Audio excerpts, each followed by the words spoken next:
30 intervenants.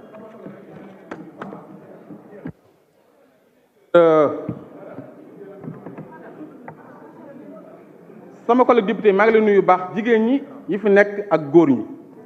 di nuyu monsieur le ministre garde des Sceaux président assemblée nationale dinaa am fu ma tàmbalee parce que leen lu nekk dafa am temps ak heure bu ñu ko war a waxe lii mooy procédure li nga xamante ne mooy affaire li jëm ci mbirum procédure pénale am na fi ay xew-xew yoo xam bu ma ko waxul du ma gor man Omar Youm Birame Souleye Diop Abdoul Mbaw fekk na la ci bureau di défendre pour ñu bàyyi suñu collègue député yi ñu jàppoon fii def leen maanaam li nga xam mooy garde à vue bi sama frère ci la bokkoon fii bi ñu jàppee Birame Souleye Diop jokkoon na maa yow président groupe parlementaire Benno Bokk Yaakaar président Lamine Thiam démb ci guddi bi ma woowee président de la République nee na ma ki nga xam mooy Ismaïla Madior wax na ko li ñu ko waxoon fii nga xamante mooy ci commission bi kon ñu ngi koy sant di gërëm li am solo mooy ñun li ñuy def duñ ko def pour njëstal askan wi tax ñuy wax dama gis sama benn collègue député fii léegi wax ni képp ku ñëw ci assemblée bii nekk ci opposition bi Ousmane Sonko la fi indi ki ko wax da ngay fenn waxoo dëgg maa ko wax ku ko wax waxoo dëgg ñun dañoo am liste bu tudd wàllu nekk intercoalition PDS jël ñu Ablaye Wade dugal ñu ci listam ginnaaw bu ñu génnee seen liste yéen ñu dem gañ ànd ak yéen ñibbisi ñëw fii bu doonte ñun duggee ñëw fi ci assemblée nationale ñun bi ñu nekk depuis 2017 boobu xale yooyu ñu ngi nàmp biberon ak di naan ay médicaments kon jàpp naa ni am na loo xamante il faut ñu arrêté ko fii askan wi nañ leen respecté tey wax ci loi yi ak règlement yi mais dafa am loo xam ne dafa mel ni en lay doon ak soxar parce que nag ñun sët Sëñ Tuubaa lan ku ñu bañ yaa xam man fii bi may défendre Ousmane Sonko ay kii nga fi Mame Diarra Fam ay surtout Sabara Cheikh Bamba Dièye ki nga xamante ne maanaam mooy ay dëmboj boobu fan la ñuy nekkoon fan la nekkoon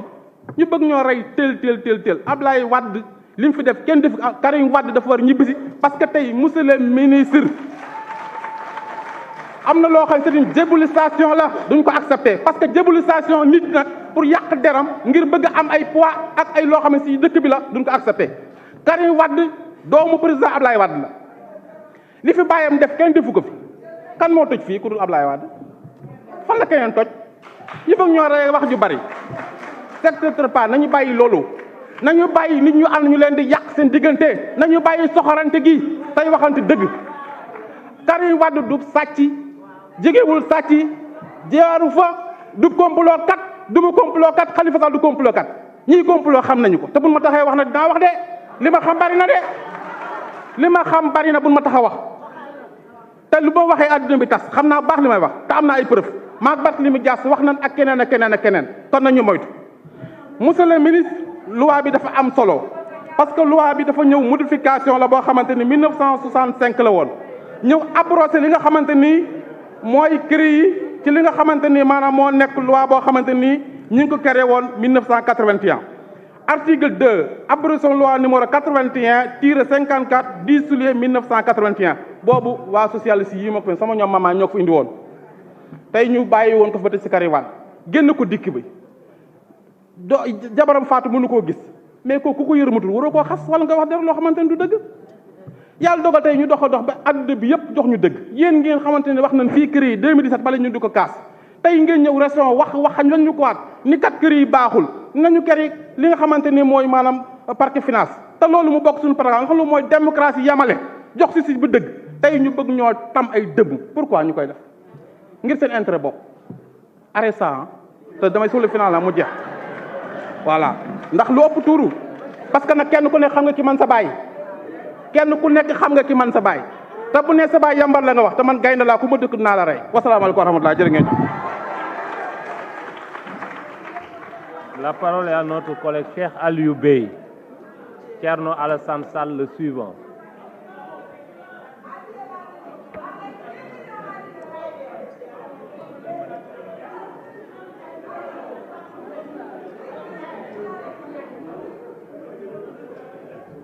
asalaamaaleykum wa rahmatullah ñu ngi nuyu mbokk sénégalais yi di wax ni tey li ñu fi woowee moom lu doy waar la monsieur le ministre yow la ñu yebal pour nga jàkkaarloog sénégalais yi wax leen dañuy tas CREI yi yow la ñu yebal pour nga mën a jàkkaarloo ak sénégalais yi wax leen ni la grande criminalité nga xam ne dañ ko yàgg xeex malgré que am nañ Cour des comptes am nañ inspection générale d'État am nañ le contrôle financier am nañ la cellule de traitement des informations générales d'État am nañ de traitement des informations financières am nañ l'Office national de lutte contre la fraude et la corruption am nañ aussi CREI bi nga xam ne moo fi nekkoon spécialisé wu ci domaine boobu waaye li ñu war a jàpp nee na yéen Sénégal li ngeen war a jàpp mooy que ni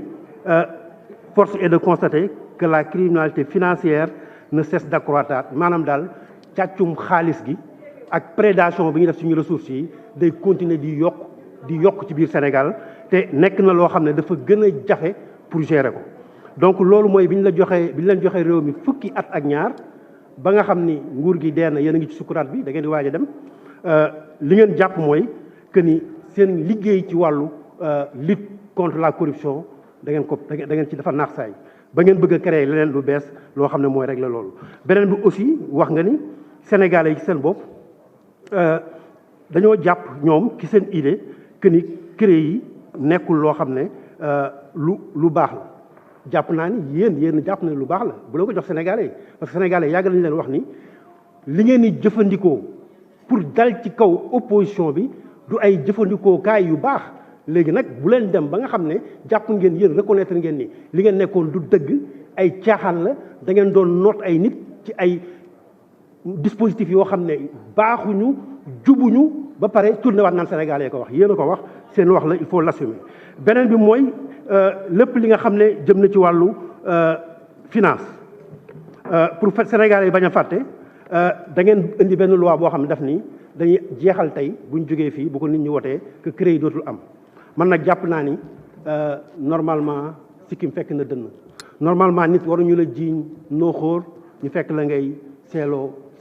ngay seeñoo yeelu liir parce que fii scandale yi ngeen fi def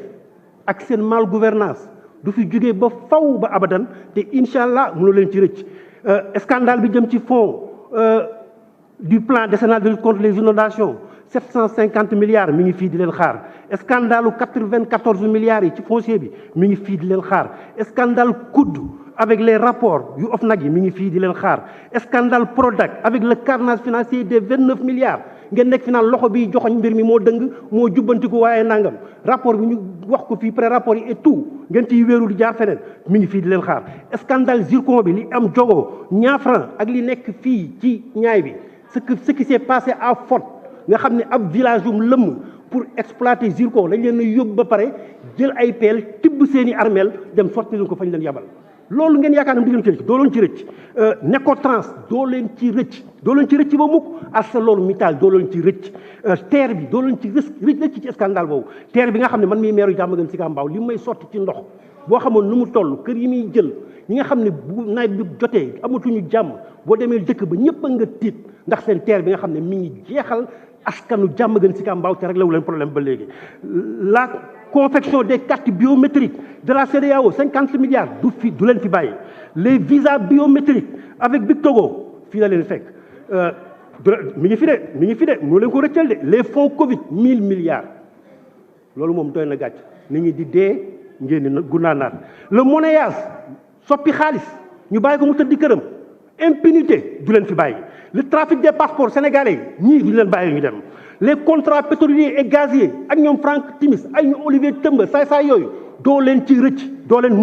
mucc ci loolu li nga xam ne moo 1000 milliards de dollars ñu tudd rakku président doo leen ci rëcc le scandale avec Marine Le Pen yàggul doo leen ci rëcc parce que il faut ñoo xam lu xew scandale du foncier littoral ak autres doo leen ci rëcc scandale poste dem dikk doo leen ci rëcc contrat pétrolier scandale taïwanais doo leen ci rëcc incha allah. La parole est à notre collègue Abdoulaye Diop. Abdoulaye Diop. Abdoulaye Diop. Ah oui, Thierno Alassane, c'est la fatigue qui commence. C'est la... Non, je vous en prie. Merci. Monsieur le Président de l'Assemblée nationale, Messieurs les ministres, je n'avais pas prévu de prendre la parole pour ce deuxième tour, mais j'ai été pratiquement contraint par les propos du ministre en charge de la justice. De dire que ceux qui n'ont pas participé au dialogue ne sont pas dans la République. Monsieur le ministre, je n'ai pas participé au dialogue, pour des raisons à la fois philosophiques, politiques et morales qui me sont propres, mais je suis dans la République. Et personne et rien ne doit vous permettre de nous juger parce que, en plusieurs circonstances ici et sur beaucoup de choses, on s'abstient d'émettre des jugements pour ne pas rajouter de l'huile sur le feu et pour défendre la République. Mais ce n'est pas parce qu'on n'a pas participé à un dialogue dont les conclusions étaient déjà arrêtées par des acteurs dans des dialogues antérieurs, entre des rencontres sur des terrains neutres, que nous ne sommes pas dans la République. Nous ne devions pas participer à un dialogue dont les conclusions étaient connues d'avance. La République, Monsieur le ministre de l'Intérieur, c'est de s'abstenir de recevoir au Palais de la République, M. Djibril Ngom, qui s'est enfui avec les listes de l'opposition et qui a été reçu, filmé au Palais de la République. Il devrait être au Palais de justice, c'est M. Djibril Ngom. Et je pourrais donner beaucoup d'autres exemples, Monsieur le ministre. Mais, Monsieur le ministre de la Justice politique, Monsieur le ministre de la Justice, quand un juriste appelle au règlement, effectivement... S'il vous plaît,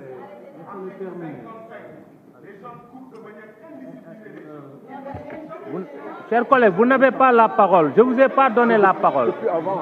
Vous continuez. Ce n'est pas à lui de parler. Continuez, chers collègues. Continuez, chers collègues. Oui, je disais, Monsieur le ministre de la Justice, j'ai beaucoup... On ne peut pas parler en ça, c'était à 3 minutes 50. Bon, mais 3 minutes 50, là,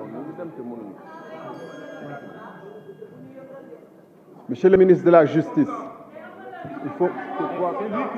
Vous continuez. Monsieur le ministre de la Justice, quand...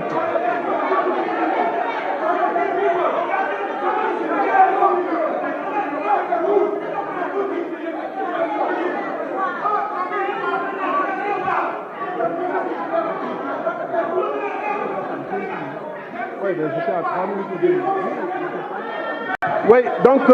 chers collègues,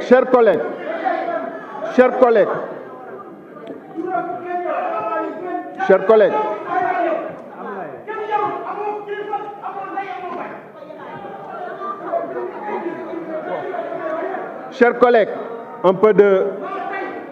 Montrons justement qu'on est dans l'esprit du dialogue dont on parle tant et qu'on a tant salué ici. Montrons précisément que le dialogue tant vanté et tant salué ici est une réalité et n'est pas un leurre, n'est pas qu'une posture politicienne pour faire passer des textes. Monsieur le ministre de la Justice, j'ai beaucoup de respect pour vous, vous le savez beaucoup. Mais je suis étonné quand un juriste dit,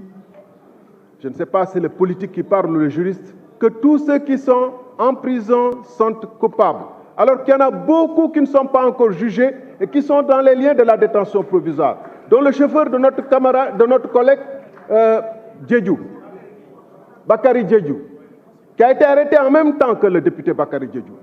et qui est toujours en prison. Pourquoi Bakary Djedjou est-il libéré? On est dans la justice qu'on appelle comme le loup et l'agneau, parce que Bakary Djedjou